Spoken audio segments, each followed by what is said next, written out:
First thing is the adoption of the agenda. Is there any additions or corrections? Move to approve as presented. Motion been made and seconded to approve the agenda as presented. All in favor, please say aye. Aye. Opposed? Motion carries. Has everybody had a chance to review the minutes from the previous meeting? Move to approve as presented. Second. Motion's been made and seconded to approve the minutes as presented. All in favor, please say aye. Aye. Opposed? Motion carries. Looks like we have some guests this morning. Councilman, it's nice to have you. Anything you'd like to ask or add? Or I'm sorry, if you're to listen. okay. We want to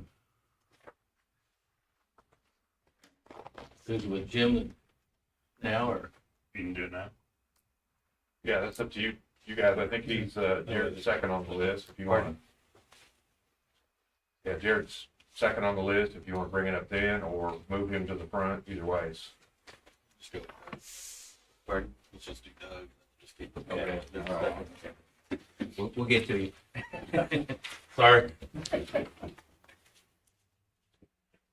It's nice to see that there's no injuries or incidents. Looks like everybody's doing a great job. Safe. If there's nothing else, we'll move into reports. Doug, you're up first. Good morning, gentlemen. Morning. I do have an action item for you today. It's a budgeted item to test the Miami 2 substation breaker and relays. They recommend to test those breakers and relays every 5 years, which they are due. So with that, my recommendations and motions request proposals for Miami 2 substation breaker and relay testing.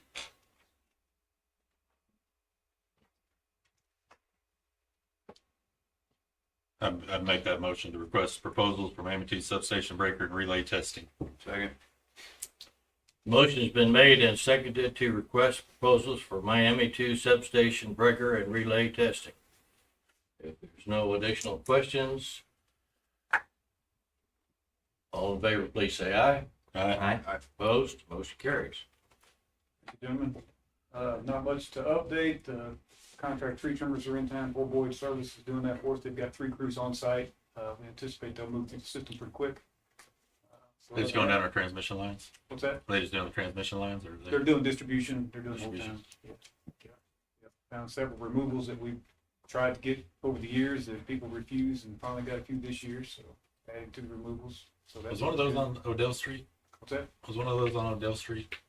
Right up past Casey's? It's behind, in the back, yeah. Yeah. By the gas station, yeah. We're gonna move some back there, some out on WW, one over on High Street that was a struggle for a long time, but we probably got removal on it. So, don't have to worry about those trees anymore. So if they're growing up into our lines, do we still have to get permission? Well, some of them are back on private property. Okay. We do trim for clearance, but they won't let us remove it, so we'll just have to keep trimming it. They actually got permission to remove a couple of them, huh? Yeah. Ah, nice. Do we give them a smaller tree to plant? No. No. Just curious. Are they here earlier than they've been previously? No, it's about normal. Is it? Yeah. Thought the same thing about my business next April. Comes around quick. That's Doug, where was that? Was that conduit with the ice? Is that the airport? No, it's over, so it's kind of between the airport and fairgrounds. There's a weather station out there, Okay. and just a big, long single phase run. That water ends up at the dip pole, and it rises up the conduit about 3 or 4 foot off the ground. And so when those frigid temperatures in that metal conduit, there's just no room for ice to expand, so it starts moving vertically and basically damages the conductor, pulls it into, it fails. So Okay. not sure. I think there's a few things that contribute to that with wire manufacturers, different insulation that we use. Not sure what, seemed like we had more trouble with that than we used to.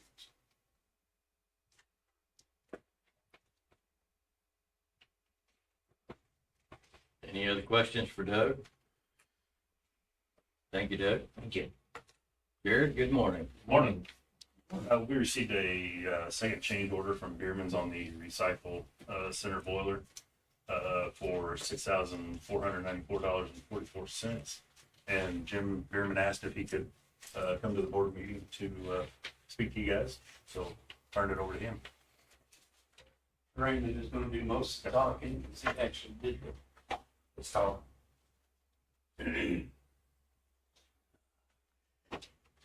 Anyway, we ran into a lot of things that we weren't aware of, and the main thing, I think, is the 100% glycol that was used in the system, and Yeah, somebody prior to must have told them that it was, you need to run 100% glycol into it.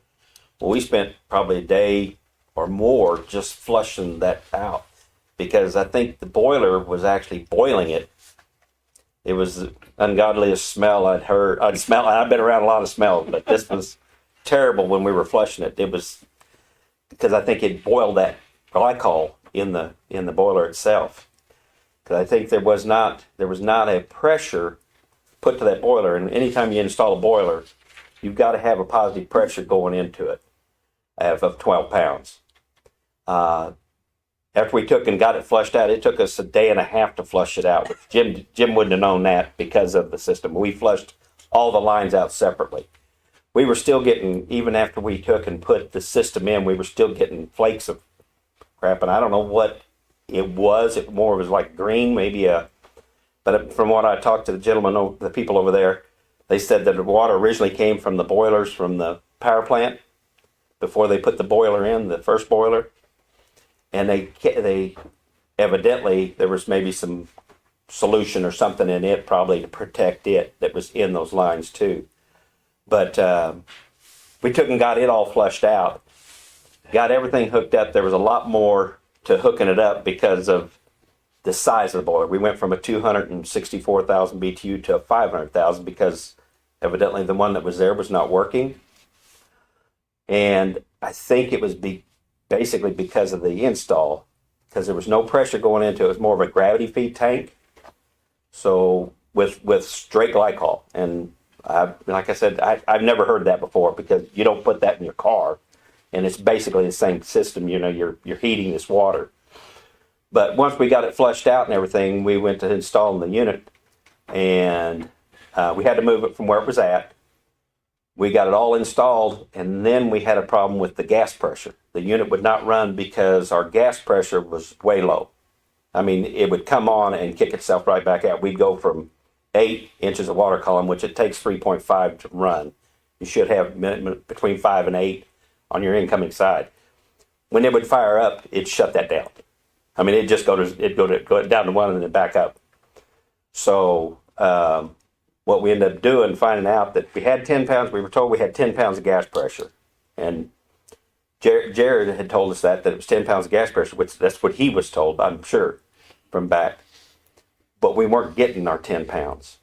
So we end up adding extra line, basically taking the regulator out, thinking possibly we got a bad regulator. So we changed the regulator. We moved the regulator closer to the boiler, which in turn took more time. And still, we didn't have it. We had 1.5 inch line coming in, which reduced it to 1 inch going into the unit, which is what the calls for. But we still didn't have our pressure. And I think Jared and them had to take a regulator out of the system and put a pipe in there. But we still quite didn't have that 10 pounds of pressure. And we don't know where it's at. But we messed with it for probably 3 days after we got it all installed before we took it, actually got it up and running. And I'm pretty sure it's up and running pretty well. Now, the guys were asking me, will you have to take and go back and reset it? I said, you shouldn't have to reset anything. If the other one was overheating, then they'd have to go back and reset it. It was popping and cracking, and I think it was basically because it was running out of, there's no pressure on the system, so it didn't have a positive pressure put against the system, so it was just baking that antifreeze that was in there, just boiling it. And that was their popping and cracking. I said, boilers don't pop and crack unless there's a problem with them. Air in them, so we basically had to put a lot more, because there was no air trap in the old one. We put that into it. So To me, I think I could go right now, go over there. If that boiler went out, I'd go over there and change it in a day. Just because the way we installed it, because I felt like we installed it the proper way. It's got a flow switch on it. If it loses flow, it's going to shut itself down. It's a safety thing. So When they were flushing that, I was over there for a while, and it looked like it was pushing mud out of the lines and poop almost is what it looked like. It was sludge. And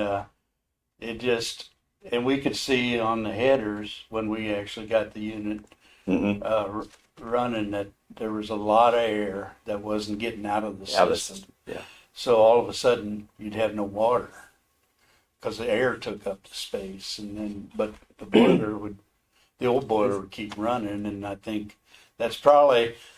I understand that you had gone through several heat exchangers, and anyways, we've got all that fixed, but it took us a lot of time and more materials. So I know you've given us one change order, but I cut that way back from the original amount, and I was in the red on that, but I just don't feel like I should go further in the red on this thing, because we didn't know it. Yeah, there's a lot of We knew the unseen. boiler was there. We knew we needed to change all that out, but we sure didn't know what was actually in the system.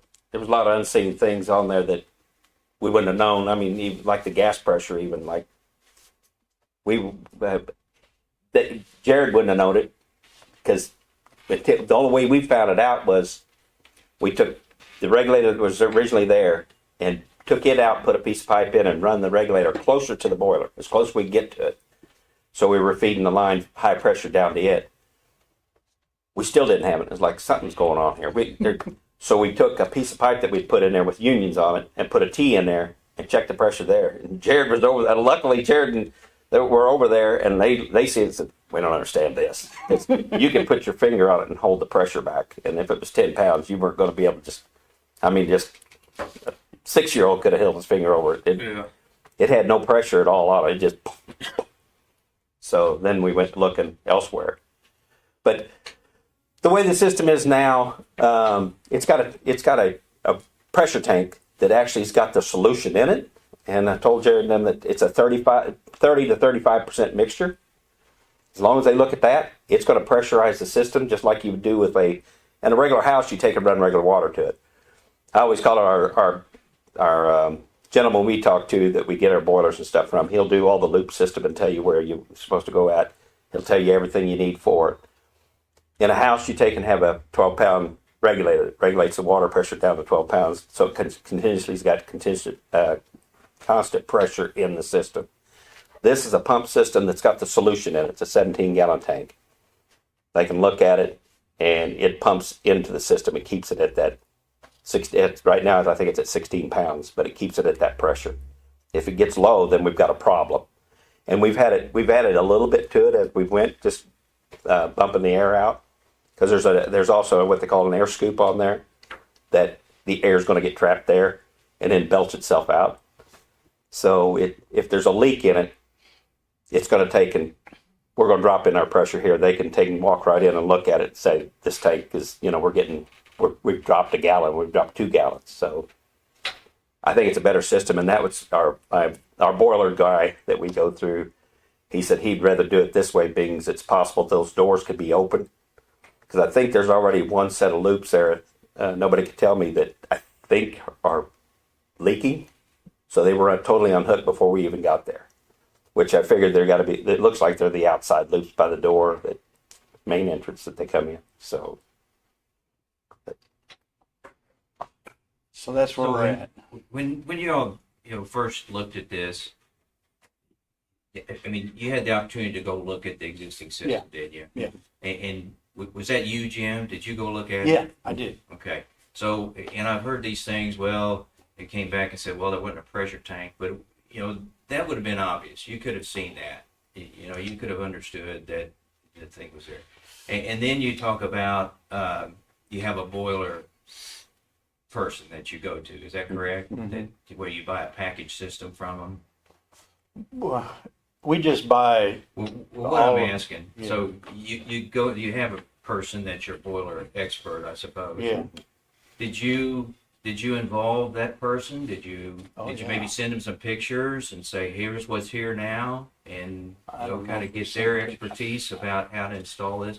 Because this most recent change order, the thing I've seen on it is a lot of fittings, things like that, not related to the glycol that you're talking about that Right. you had to purge. It looks like it's more maybe gas line fittings and things like that. And that's basically what it is, because when I took and run into the problem of not having the gas pressure there, it's like a lot of times that is size. So we took and went ahead and left the main gas line that fed to the building, which was only 3/4. But I figured with 10 pounds of pressure, because the most pounds of pressure I've ever dealt with, like on a house or something like that, there's 2 pounds. That's what the gas company will take and give you, a 2-pound meter. Well, it only takes inches of water column. I don't know if you're familiar with inches of water column and gas pressure. It's 27 inches of water column equals 1 pound of gas. So I figured I had all the inches of water column I needed for this unit. It only needed 5 to 8. And I didn't have it, even at that. So we thought, well, okay, we got a bad regulator. So that's why we took the regulator out, put a new regulator in. But I thought, instead of putting it back there and pushing it down that 3/4 line, let's put it up here. And we went as big a line as what the hole we drilled through. So we went with an 1.5-inch line in, and then reduced it. Had to come from 3/4 to inch and a half, and then reduced it to our 1 inch that the boiler takes in. Is that regulator adjustable? Yes. And so when you put that regulator on, wouldn't you want to? Wouldn't that be the step where you put a gauge on it to make sure you had And we pressure did. coming off that And I've got a video of showing and you. that's when you knew that you didn't have enough gas pressure. Right, because on our gas valve in our boiler, you've got an inlet tap and an outlet tap. And like I said, I got a video on we had put two meters on there showing what the drop was. Yeah. I mean, And so, Jim, this gets you, it's a 30% increase.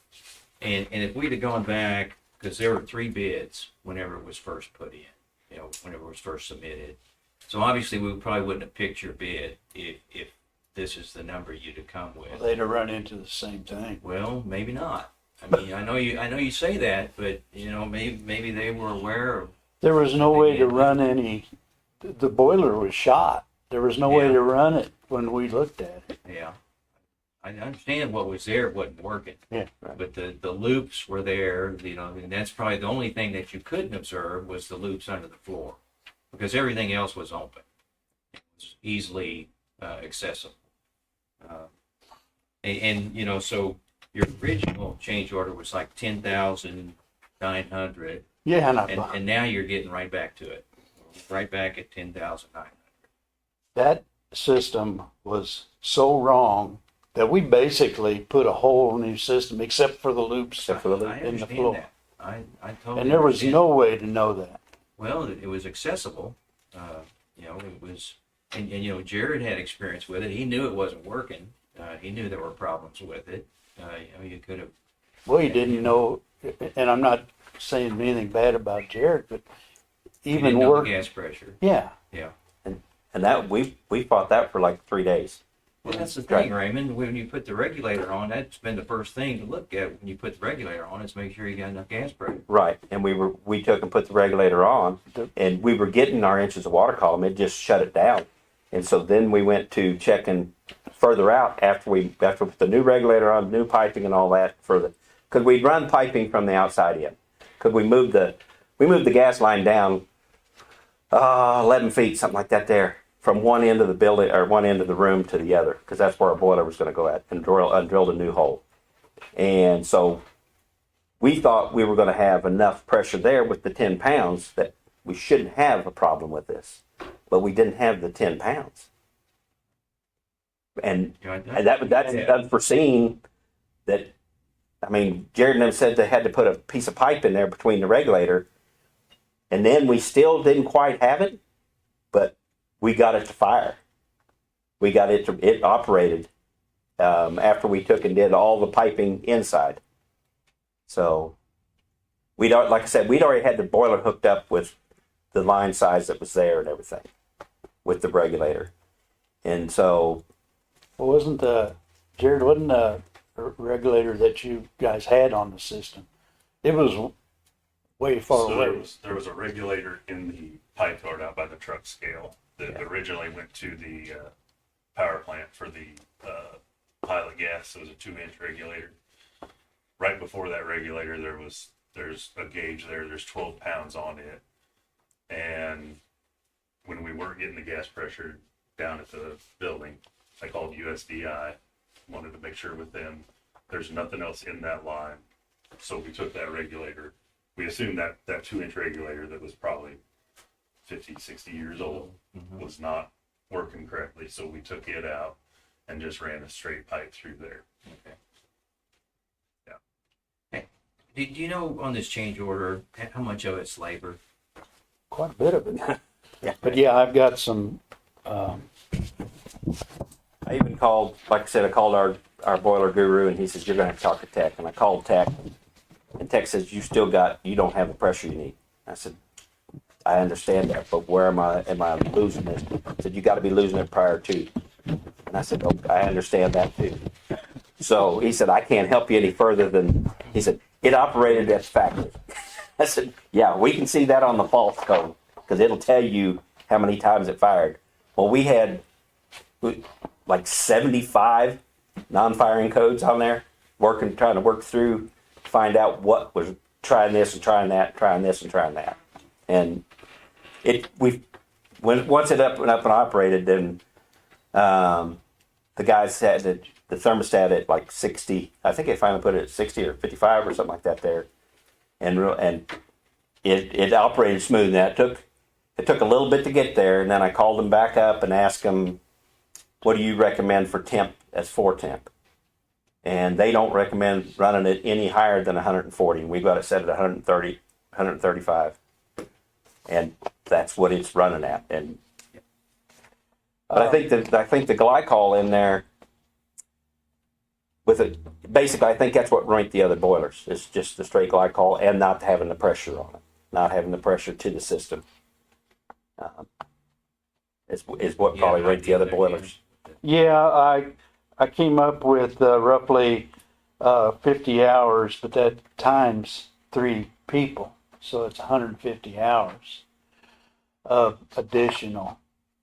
Labor. Yeah.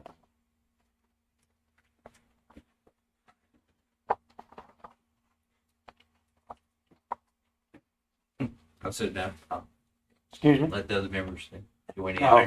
He just said he said enough. And that, Oh, okay. Let someone else talk. I You have a recommendation? Can we table it for discussion?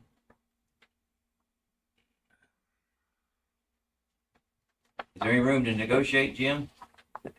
I was already in the red. and I understand your point. I mean, it just, Hey, Raymond, my point is, you know, when you go, you had every opportunity to see what was there. right. Chuck, I don't think you're getting the fact that we could not start it. We couldn't see. I know that, but you knew that the building design, you knew the size of the building, you knew what a boiler package, what you were going to have to put in there for a boiler package. Right. You were going to tie into the existing loops.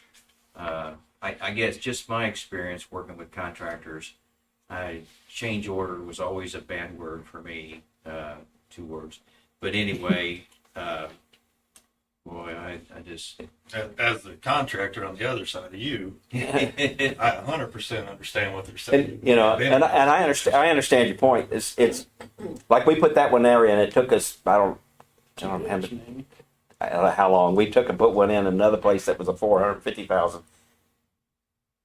3 of us had it done in 6 hours, and we had to change piping, but it had all the flow switch. It had the pressure. It was set up. All we had to do was change the direction of the pipe to go into the system. And Raymond, those were things that you could see. Yes. That you knew were not. There wasn't a flow switch there. There wasn't a pressure tank there. Those Right. things were not.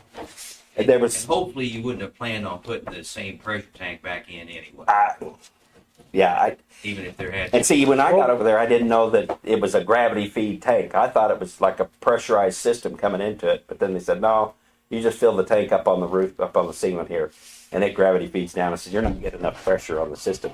That's not keeping the air out. The idea of it, and there was no, which I know you said that there was no air burping, basically, system on there at all. It was strictly a sealed system, and I'm pretty sure that's where the problem came with the original boilers that were in there.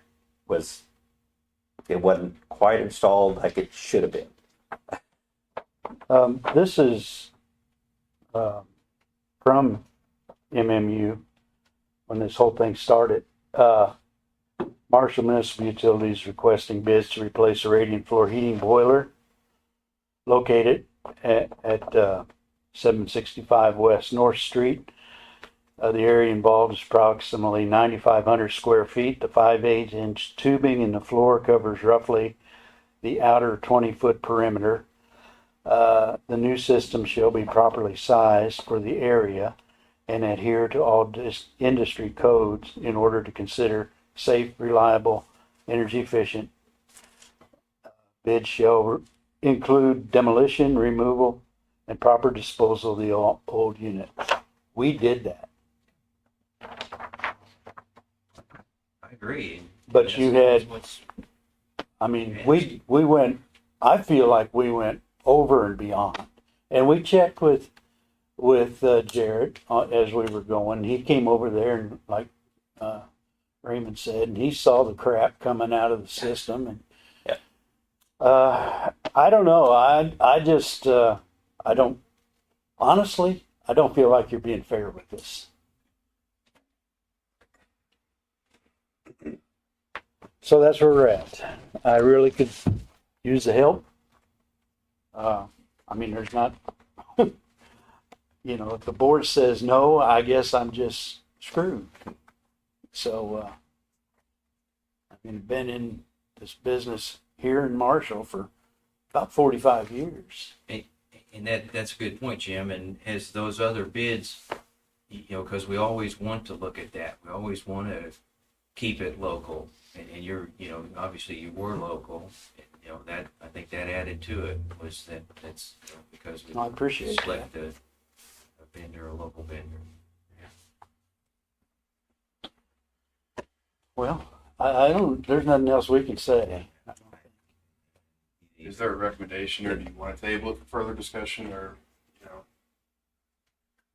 It's not a closed session thing, is it? No, not really. So we might as well talk about it here. Yeah. Yeah.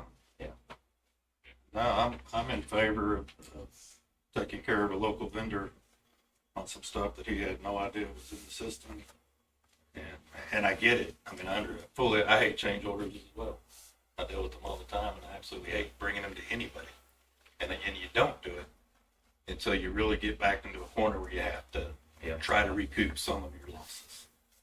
And these two have been in Marshall a long time and done a lot of work around here. And as far as I know, it's, you know, everything's above board. They brought it to us. They showed up. They explained it. Most of the time, we don't get that kind of courtesy.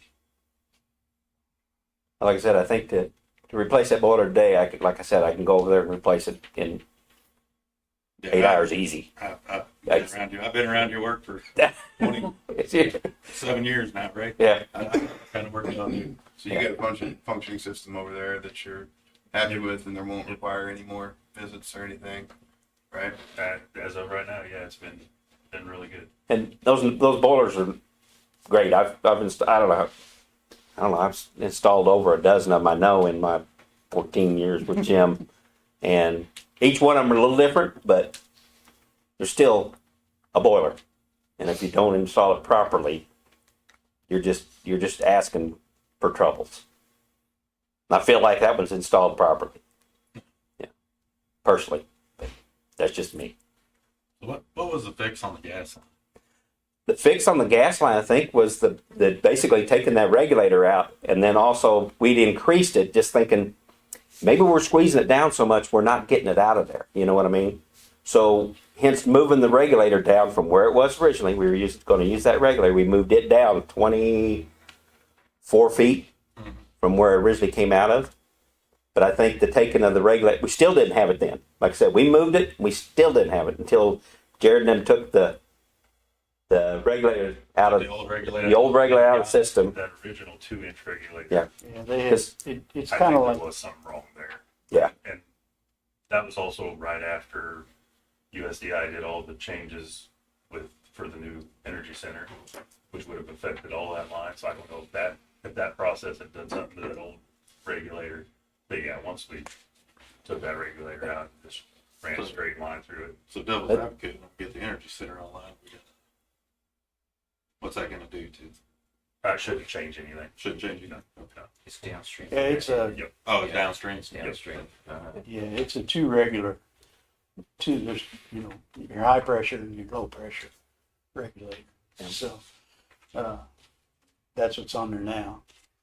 And we may And not that's have what was on there to start with, Yeah. I guess, come to think of Yeah, it. it was on there. But we put new ones on. We may not have had to move it down, but it's like, rather than go through this some more, we're going to move the damn thing. And that was a matter of taking the unions off, putting a piece of pipe in there. Mhm. Now, we worked later to put a T in there because we had no other place to check the pressure coming in past the regulator or to the incoming side of the regulator. So we put the T in there so we could check our pressure, what we got coming in this day, right? And we weren't getting it. It was crazy as So essentially there for a few days, you're just kind of throwing stuff at the wall, see what. see what sticks. I don't know. Basically. Let's try to. Yeah, let's and try like I to- said, we could have went smaller. We could have went 1 inch going in the building. I decided we're going to go as big as this. If we get the volume through. If it's a problem with not getting enough, we're going to do this.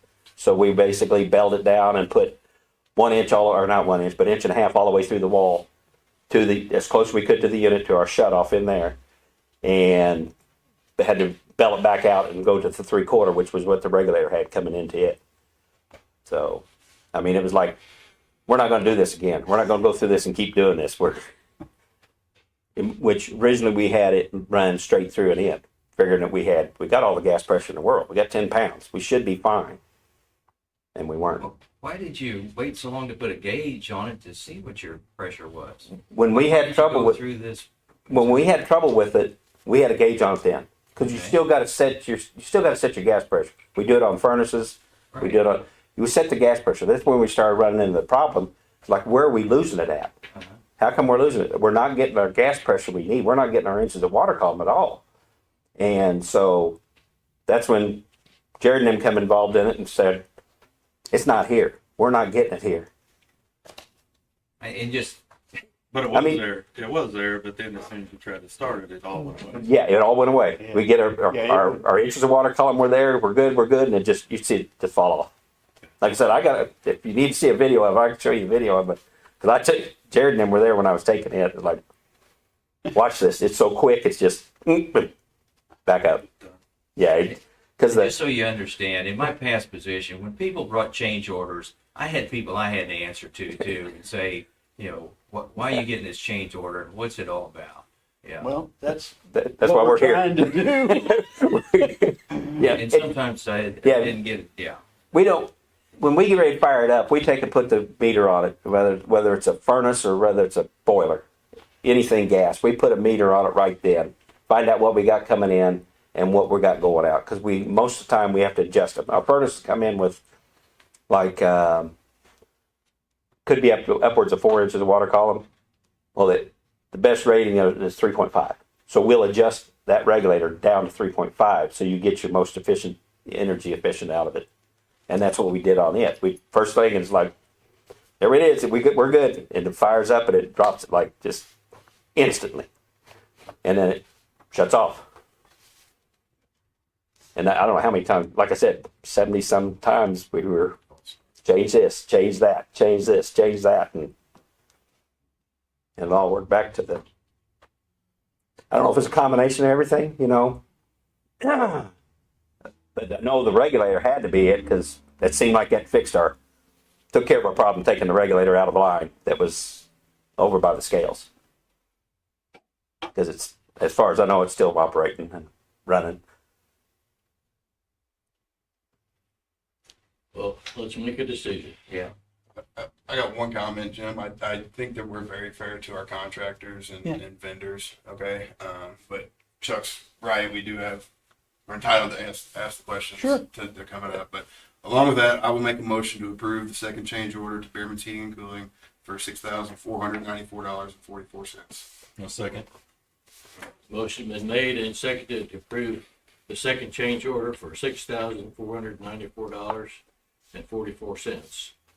Any additional questions? If not, all in favor, please say aye. Aye. Opposed? Opposed? No. Motion carries. Okay. Thank you, Thank you gentlemen. very Appreciate it, much. gentlemen. We'll Thank get you very out of much. it. I hope that we can continue working together.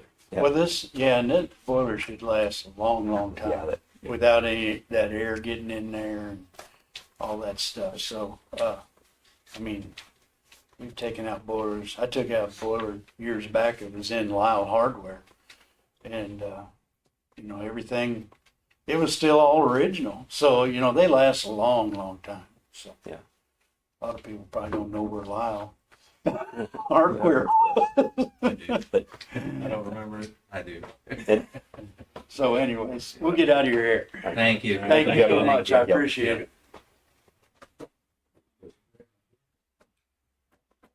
Anything else, Jared? No, I don't have anything to add to what's in the back of there.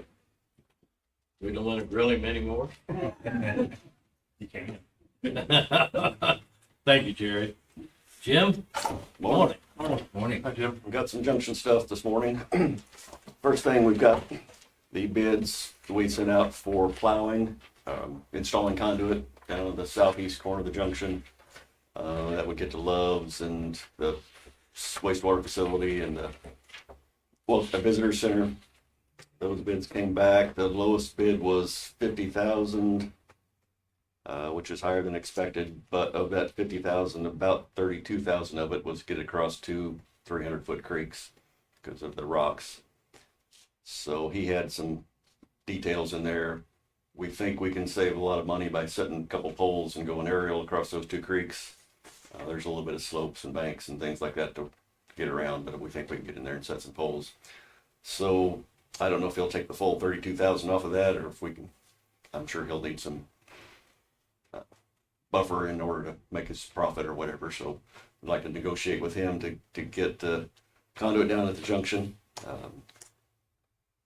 The bid was 9,000 feet. Of that, about 1,000 feet of it is on the Love's property on the east side, which we can't do until they clear trees. So we mark that as optional because we're not sure how long it's going to take them to clear the trees. If it's 6 months from now, we don't want to have a contractor come back and do that. So we can do it ourselves later. But if they get the trees cleared here in the next month, then we can have a contractor go ahead and do it. So that's what the deduct was, to take off the Love's part if Love's wasn't ready for it. So the recommendation is to negotiate with T&T to get the conduit installed, not to exceed $50,000. Jim, so TNT, there is 50,000, and then there's a $2,200 deduct. Is that the way this is? Right. written? Right. Well, yeah, it's Oh. right. Yeah. Okay. Yeah. And then I go to Martin, and they're 151,875. So, but that 141, so that's not the deduct, is it? That's what. Some of the ones had the amount that they were deduct, and some of them had the amount that would be after the deduct. Yeah. So okay. yeah, So they kind some of. did it backwards. Okay. Yeah. All right. Thank Yeah, you. it's kind of confusing, but That's some a of them good did it catch, backwards. but that's where. Well, it's higher market. Yeah. Because Yeah. it's 141,000 deduct. That 1,000 foot's pretty expensive. Yeah. Yeah. All right. Thank you. Yeah. Yeah. It's half of them did it one way, and half of them did the Okay. other. So. After I looked at it, I thought that's the way it's got to be. Yeah. So, unless you all have any questions, I would certainly make a motion to negotiate with TNT Underground to complete the work for a price not to exceed the bid price of $50,000. Second.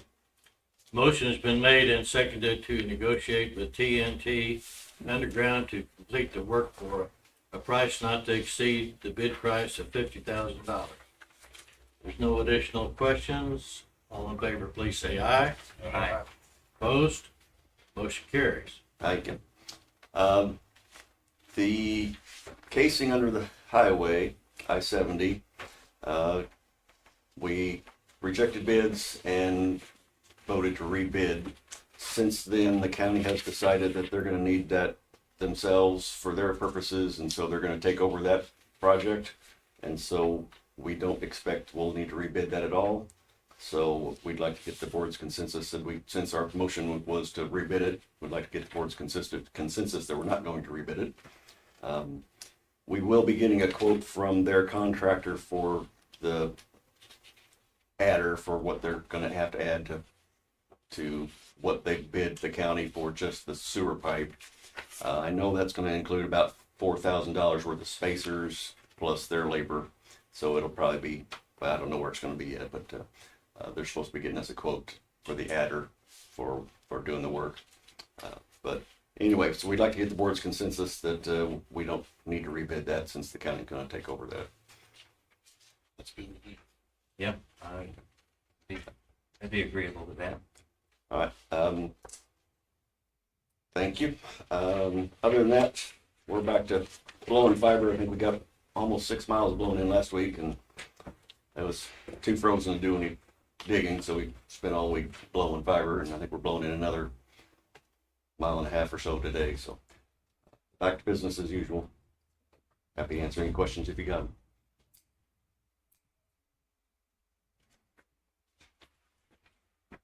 Anything else for Jim? Thank you, Jim. Eric, good morning. Morning. Just an update on our Erickson blower. I spoke with the contractor assisting us with the removal of the old one and the installation of the new one. They plan to be on site next Wednesday, but for sure by the end of next week to start that project. And that's all I have unless you have any questions.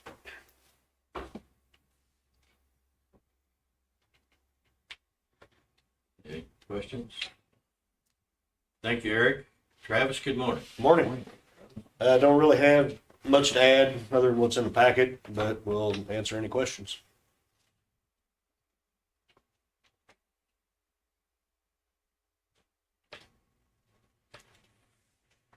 Anything for Travis? Thank you, Travis. Will, good morning. Good morning. How are you? Good. Really have nothing to add but what's in the packet for y'all. So I'll answer any questions that y'all may have. That flow line break on the Bodecker farm, is that the transmission line? Yes, it's 12-inch Yeah. transmission line. Yes, All sir. Bill, we should ask him a lot more questions. Yeah, we should. Pin him down. Nothing else? Thank you, Will. Thank you. Megan? Oh, Megan's not here. Yes, he had to leave, but I'll be happy to try to answer any All questions righty. you might have for her. Yeah, I was just gonna comment, I like the fact of, I like going through and looking at all the training that we do for our employees and all the stuff we send them to, whether it be classes or information gathering. It's just a really good practice. And I just wanted to bring that up, say thank you guys for. Yeah, and doing all this it's, for Travis has employees. been able to set some up here, which has saved us, travel costs and some expenses there too. So, no, we support that. Training's good, and especially with all the changes in the industries on the water and wastewater side. And those guys have to have a certain amount of training to maintain their hours for their licenses. And I appreciate that, Steve. But, I just I just wanted to shout out to Travis for kind of getting some of that here locally and maybe get that reestablished and saving us some money and continuing to get trained. Congratulations to Will and Danny on their retirement. Yeah. We're gonna have a lot of those coming up in the next Yeah. few years, it sounds like. Okay, well, we'll move on. Tony, good morning. Morning. Morning. Not really too much to add. I did receive the draft of the audit. I'm reviewing it now and trying to get it back to the auditor. So we should have our original or final here in the next couple of weeks. And we have a meeting tomorrow with DNR. I think Burns is going to sit on it to kind of talk about funding options for the water projects down going forward. So be happy to answer any other questions you guys have.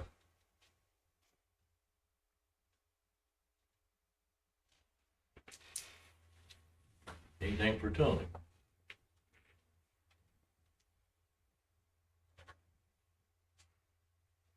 Other than to stop spending money? Yep. Thank you, Tony. Jeff, good morning. Morning, gentlemen. I do have several action items this morning. The first is related to our natural gas transmission line. These are some repairs. I think they do an annual inspection on that. Some of this stuff, markers, different things, they've been identified for a while. There was the leak survey in October of last year where some valves were leaking. So it's probably with the upgrade on the pipe, probably time to get those done. There is a price in there, and I think that was included in your packet for those different, I think we've got markers, test stations, some casing vent repairs, valve replacement. That valve replacement, if you see there, they're going to have to, it's kind of it's where they would put a pig in, so there's no way to shut a valve off to get to it, so they've got to flare down 7.5 miles of the 10-inch pipe. They also included a price to repaint some of that stuff. It was $58,000. I think Grant and his staff had done that previously, so that's not anything that is pressing. I'll wait till Grant gets back, and again, that's something we can probably handle in-house, especially for that price. So that's the recommendation to go ahead and move forward with these repairs at a cost of $66,035. These repairs are just on us, right? On us. We would have had to do these regardless of the MEC project. That kind of pushes them up a little bit, makes them a little bit more time sensitive, but they would have been things we would have had done anyway. I'd make that motion to approve repairs to the MMU natural gas line by Utility Safety and Design Incorporated in the amount of $66,035. Second. Motion has been made and seconded to approve repairs to the MMU natural gas line by Utility Safety and Design Incorporated in the amount of $66,035. If there's no additional questions, all in favor, please say aye. Aye. Opposed? Motion carries. Thank you, gentlemen. Second item is related to the Marshall Energy Center. There will be some shared facilities in that project. And this is to kind of memorialize some of the stuff we've been talking about. Part of this, they are replacing the 2 power transformers in Miami substation with larger units. That's about a $7 million worth of equipment they're adding and basically giving to us for that project. We'll share diesel tanks, some other items there. Diesel tanks, I think we've been in discussion with them that we'd like to have them manage the fuel. They're going to burn far more fuel than we do. We're going to go from 400,000 to 800,000 gallons of storage. When that's empty, I don't want to be the guy writing the check to fill them. I would prefer they did that. So they've got some other projects that they're not having shared facilities with. They're going to have to start managing that anyway. They might as well start here. So that will be a separate agreement along with the natural gas transportation agreement that will be following this agreement up. We kind of wanted to get those done in pieces and not pile them all up in one agreement. So when they're going to manage our storage facility, are they managing basically cloud point? They're managing all that. Yep. Okay. Yep. And we've got meters on our units, so if we do run on diesel, then we can just submit that to. And I think Jared already does that. We had a discussion with the MPUA staff, and it's not going to be hard for them to back that fuel cost out when we get reimbursed for the energy. So, pretty simple process. So they're going to take care of our other tank too. Yep, they're going to take care of. Now, in that agreement, We'll cover the API inspections and some of that stuff moving forward. You know, there's still gonna be requirements as far as having that done. I think there's gonna be a shared cost there as well. They're gonna pay for some of that, so. A lot of little nuances when you get into these agreements and making sure all the I's are dotted and the T's are crossed, but I think we've done a pretty good job.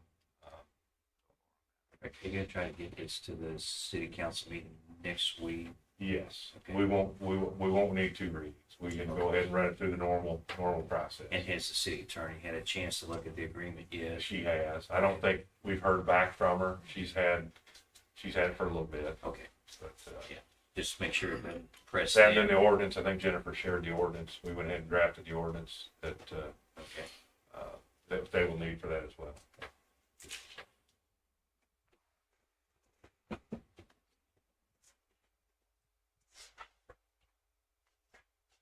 Oh, wait, we gotta make a motion. Yep. Okay.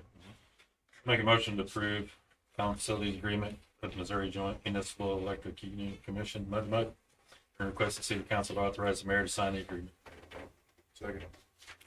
Motion has been made and seconded to approve the common facilities agreement with Missouri Joint Municipal Electric Utility Commission and request the city council to authorize the mayor to sign the agreement.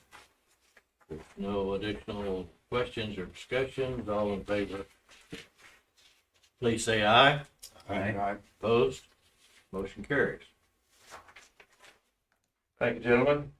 Kind of sticking to the gas line a little bit, we are getting a price from USDI to put a meter at the reg station. So that will help us build transportation on our line. They're gonna have a meter for each phase, gas meter, but we wanna put one master meter there that kind of captures all that at once. And that'll help us on our monthly balancing. We currently have 3 meters. And monthly balancing can get a little tricky, particularly if there's an issue at the Panhandle site, which we've recently had, and Jared's got corrected. But so we should be getting a price to add that meter. Did meet out at the MMU take point. There's some work that's going to be done there. They're going to have to add a water bath heater, some different things. That water bath heater is required because of the pressure increase, and that will use gas. It's not electric. So working on making sure that gets recovered. I think that was originally scheduled for 1st of April for MME shutdown. They're rescheduling that to the 1st of May. So there's some work on that line that needs to be done, but they're going to work it around MME's shutdown so they can get it done. Kind of an update, Doug and I did meet with PPS yesterday to discuss transformer switchgear replacement.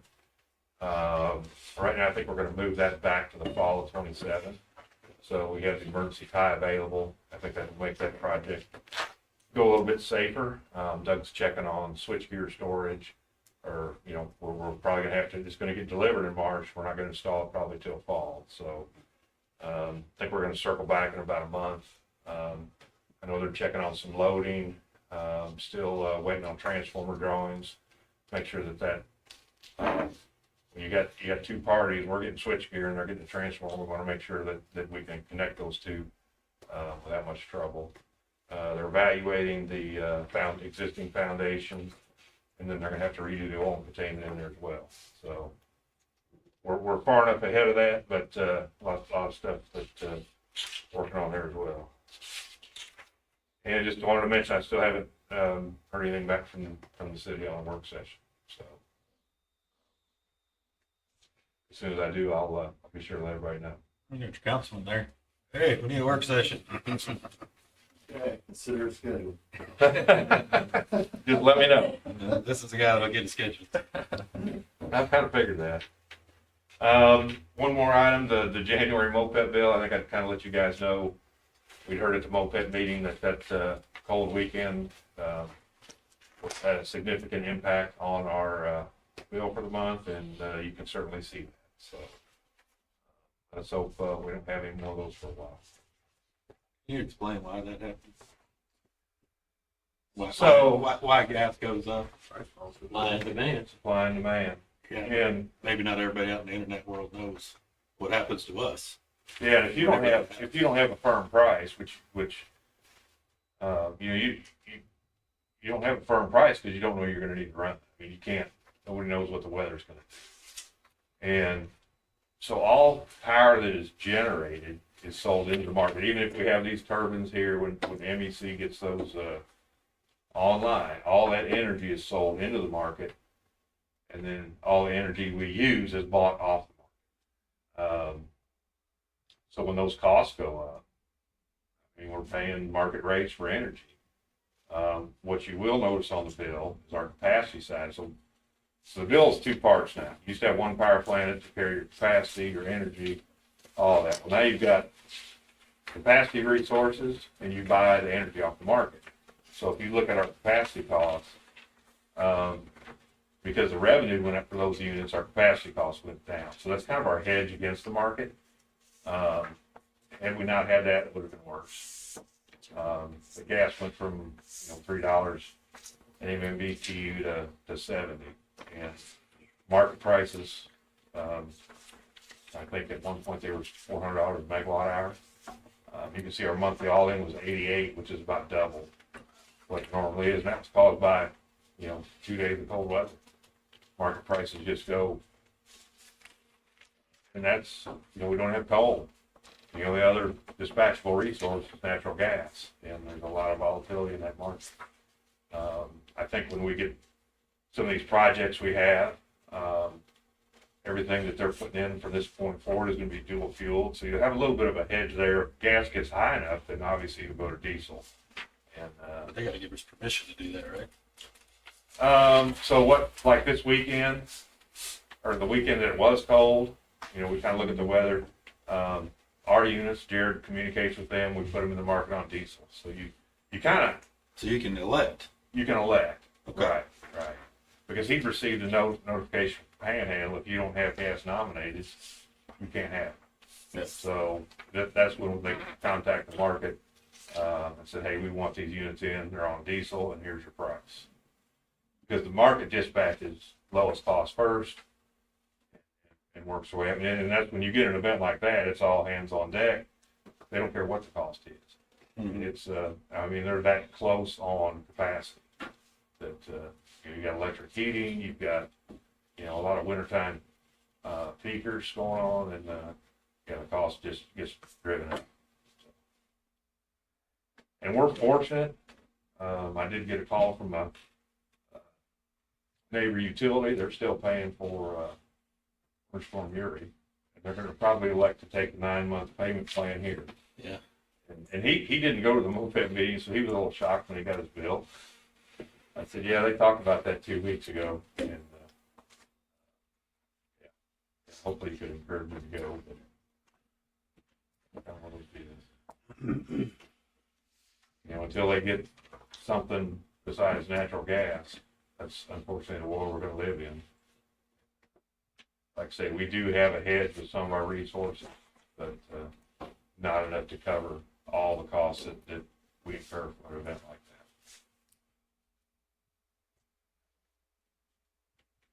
that. Anything else for Jeff? Not, I guess, take a look at cash disbursement.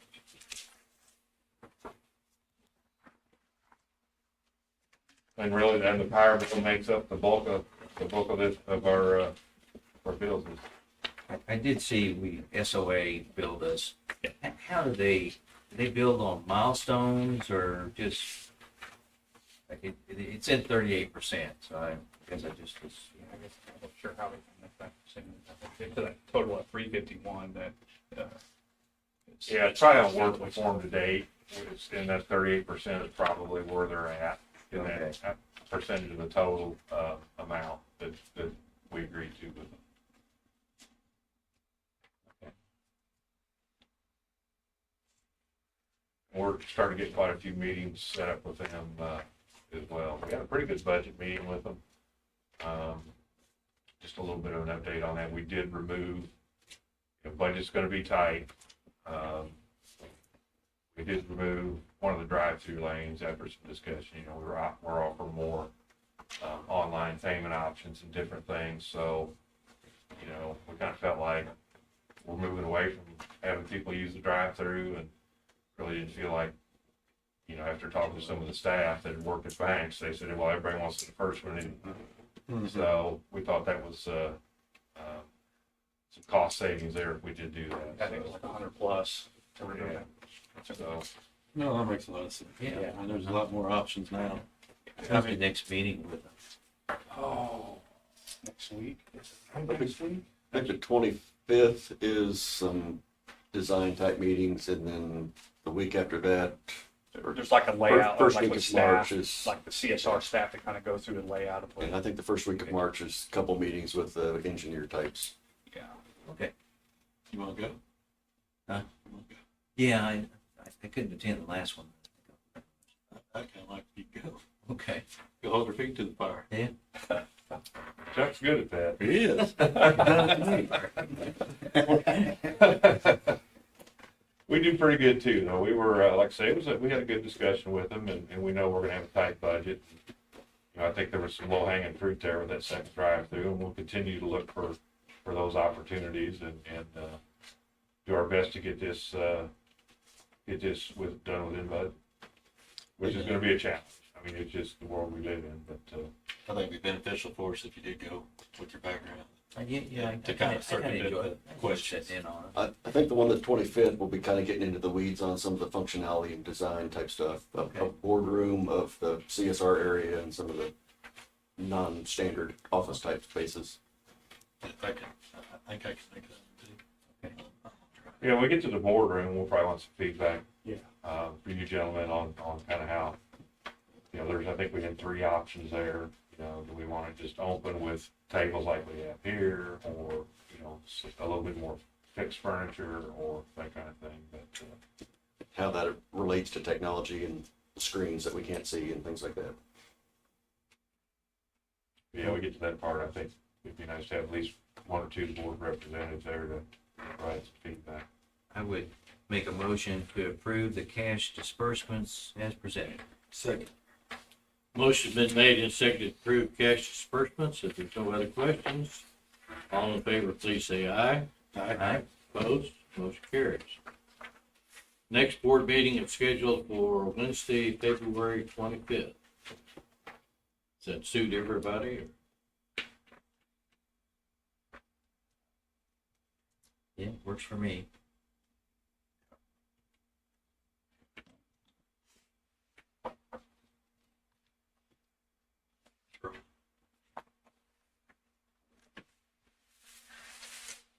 Good. Okay. Is there anything else? Motion to adjourn? Motion's been made and seconded to adjourn. All in favor?